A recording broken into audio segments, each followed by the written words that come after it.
Hello and welcome. My name is Mandy. I'm here to tell you my story about how my husband went gone for almost 3 weeks now, which is more than half a month. And right after we had one of the most beautiful wedding parties of all times, um, I'm here to tell you my story because I want you to just access this knowledge, and also hopefully you don't go through the things I have and I am. And if you are, maybe this brings you some comfort that you're not alone and that this will pass. I believe everything passes, and I believe in the beauty of the present. So stay in the present and everything is going to be okay. Um, I am from Brazil, and in this first episode, I'm gonna give you a brief summary of the things that happened in the last past couple weeks. Yeah, it's been only weeks, not even months. Oh my gosh, it feels like way more than that, but it's not. So the main reason why I'm here is because, like I said, I'm so tired of everybody talking about my life and coming to me and saying, "Hey, Mandy, you actually need help because you're going crazy." I'm not. "Hey, Mandy, um, your husband doesn't want you." He's never actually said that to me.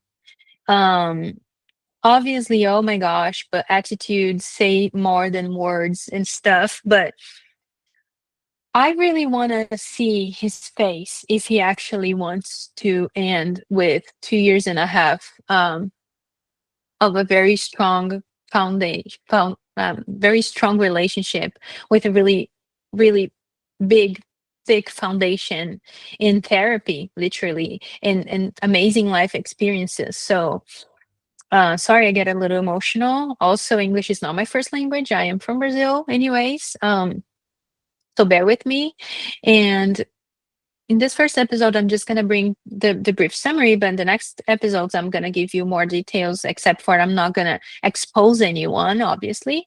And I'm gonna expose myself just enough as well. So first, I came to America as an au pair, which means AU pair, which means part of something, which is part of the family. So I stayed for 6 months in California with my first host family, also studied in UCLA, online though, because of, very end of the pandemic. So anyway, and then for many reasons that like maybe one day I share, maybe I don't know. I'm writing books on it because it's so much, but we decided that that was not the best for everybody. And then I moved to Portland to the second family that was way better to me, a way better fit to me. I love Portland. It's gorgeous, it's beautiful. And this is where I met my husband. So the only thing you're gonna know from him of him is that he's the guy. He was raised in the farms. Um, I'm not saying everybody from the farms is like his family that I'm gonna share a little bit about. I'm not saying that every guy's like him. I'm not saying that every woman is like me. Just bear with me. This is the story, okay? And this is my version of the story. I'm sure a lot of people have different versions of it, okay? So, um, first of all, I'm gonna use the word narcissist sometimes just because some people acted like one, but I'm not giving anyone diagnosis and I'm not saying what they are or what they're not. I'm just saying they act like that, right? So let's say, for example, if somebody steals something from you, um, they are stealers, right? So stuff like that. They're acting like stealers. Let's just say that. Um, what I mean is not only I can't, I'm not even a doctor. I can't say, oh, they are. Oh, they're not. I can't say that. Not only I can't, but also that doesn't really matter.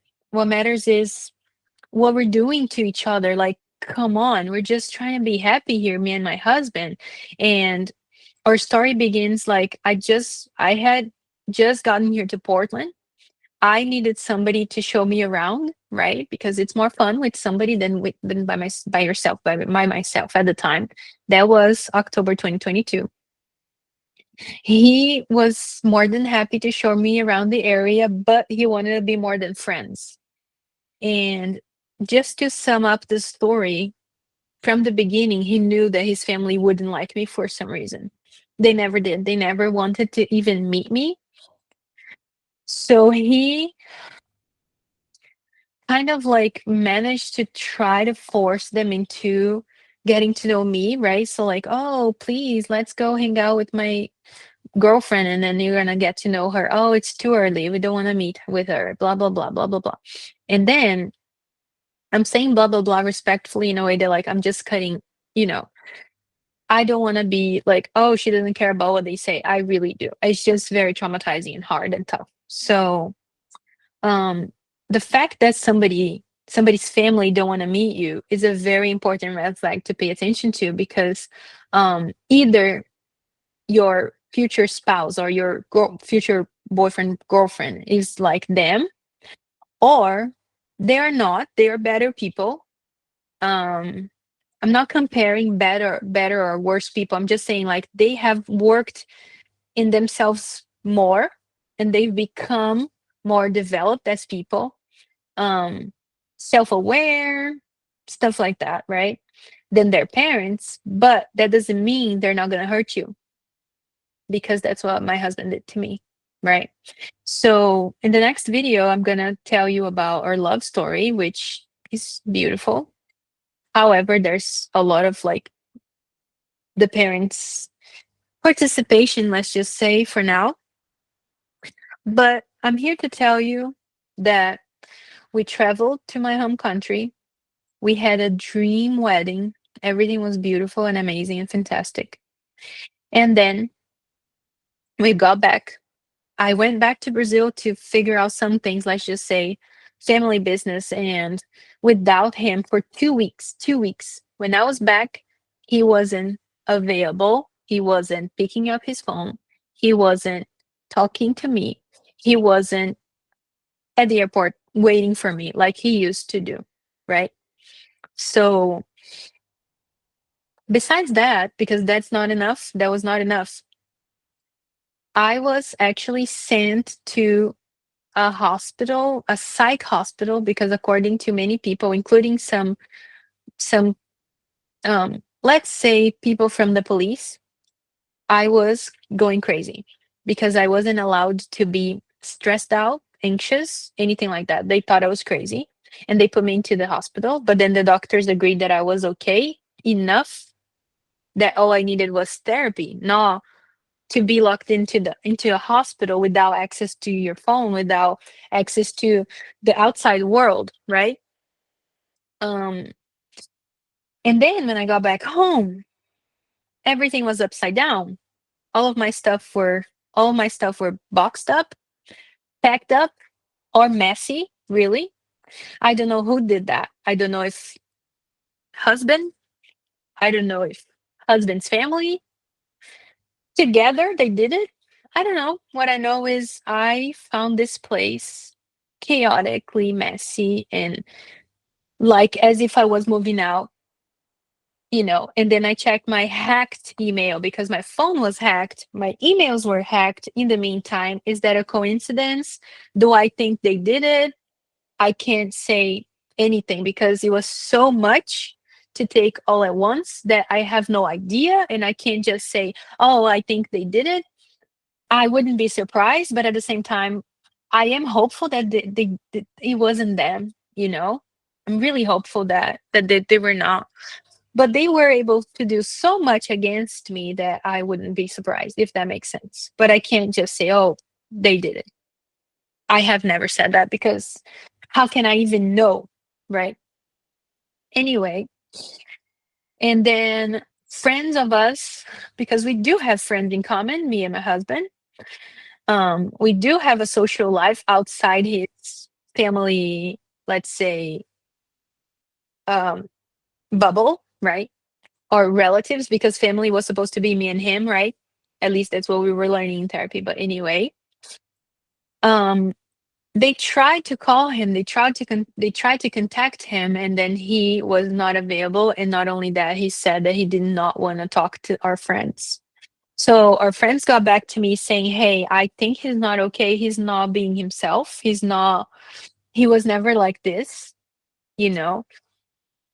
And then, um, the police knocked on my door when I was, like, that was the 2nd week that I was back by myself here, home, right? This let's call it home like that. Um, and I could be in danger. So one of the reasons why I'm posting this video is so then everybody knows on the internet that I'm home.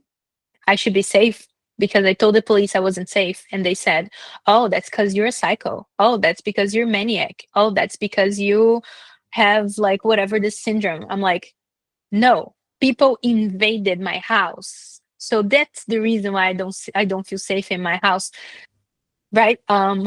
Anyway, so I should be safe here. That's what the police said. So why shouldn't I feel safe here, right? Even though um I don't know how I'm gonna pay my rent this month. I don't know how the things are gonna end. I've never been behind my bills in my life. Um I always pay everything, I always take good care of my finances and budgets and stuff. So this is the first crisis that I have in my whole life, right?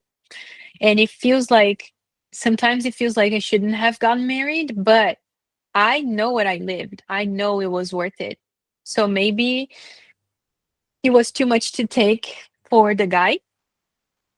He, you know, I don't know.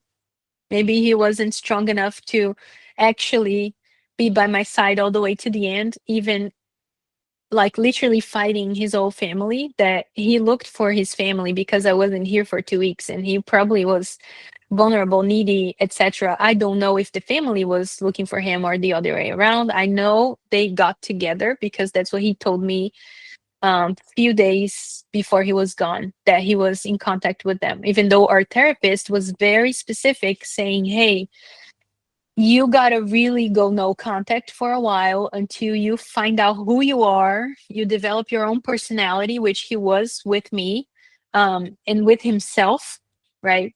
Healthy. So um I am so sorry for those people. Like I said, I can't give anyone, or did I say that? I don't know, but I can't give anyone diagnose. I'm not even a doctor. Even if I was, it's unethical, right, to give to diagnose your family or relatives, etc., in laws. But um, I am so sorry for them, whatever they have. I don't believe it's a normal behavior that you don't accept that your son is getting married, is moving on with his life. I don't think that's normal to yell. I don't think that's normal to think it's okay to treat your grown-up son as someone who's not functional in society, which he is. He was. I don't know if he is right now. Hopefully he is. Um, so I feel really sorry because those people are missing out. They're missing the present. The present. It's so important to stay in the present. It's so important to live in the present, but they're not. They're stuck somewhere in the past. They're stuck in the reality where it's I don't know. I can't even explain as much. I just don't think it's normal what I went through, and I'm gonna give more details in the next couple videos. So this is the first video, guys. I'm gonna start wrapping up here. Um, I just think that this is gonna be helpful for you if you want to learn a little more about how to deal with toxic people, because that's how I survived. So I have a survival guide for you throughout those videos, material that I'm producing for you. For now, all I want is someone to listen to my story and believe it, and not necessarily agree with it, but all I'm saying is facts. And I just hope I'm safe. And I just hope that I finish this before anything else happens to me, right? I am scared of something bad happening to me because I believe my husband is in shock. And in the next video where I'm gonna tell you the relationship story, you're gonna understand a little more about why I have this theory, right? It's just my theory because I like I said, I don't have any facts. I just have my theories based off my experience in this relationship. Maybe that's something, maybe that's not. I don't know. So thank you so much for watching to here. Um, Keep checking out, subscribe, follow, like, whatever. I'm not really good at this, but just saying that if you wanna watch the next episodes, you probably wanna be part of our community. And it's a small community, but it's growing, a community of people who are so done being scammed, lied to, mistreated, and people who just want to be positive. And if you want to be part of it, I'm going to share links down here as well for you to be welcome to this community. And we have meetings, here and there that you can participate and you can share and you can listen to the others and stuff like that. We're just supporting each other as human beings. I'm not a doctor, I'm not a therapist.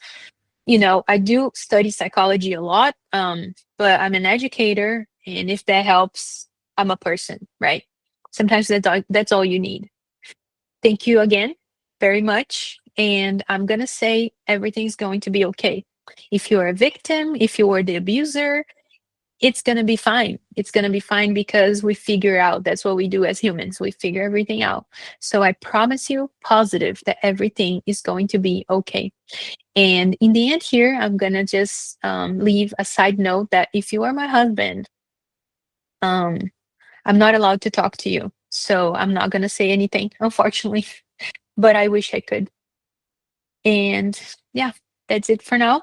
See you next time and take care.